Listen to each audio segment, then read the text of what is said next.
In the CleanMyMac 10 4.6 update, which occurred in early March 2020, an application permissions section was added to the privacy scan.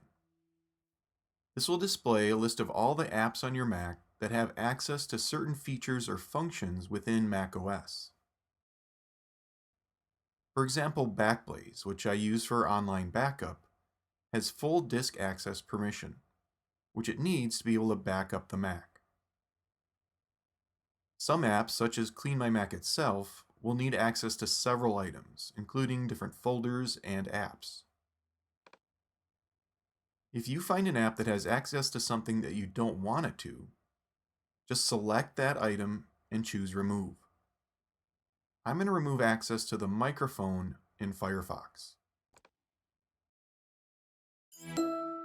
Now, after doing that, if I'm on a website in Firefox that wants access to the microphone, a pop-up is going to be displayed, and I will have to allow access to the microphone since I had previously turned it off in CleanMyMac. The Application Permissions section in CleanMyMac lists all the apps on your Mac that have permission to at least one item.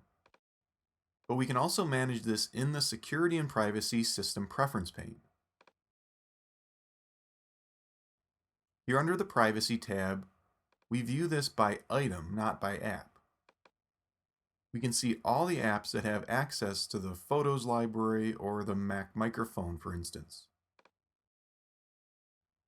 You can learn more about system preferences in the macOS Core Concepts tutorial. So CleanMyMac provides a different way to view this, by app, rather than by item, which allows for a quick way to shut off all the permissions for a single app, rather than needing to find which item an app has permission to in System Preferences. So if I have an app here that I rarely or never use, I could turn off all permissions for it by checking the box to the left of its name.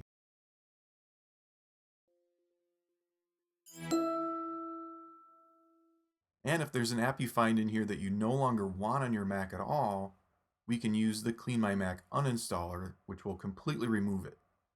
We'll talk about that a little later in the tutorial.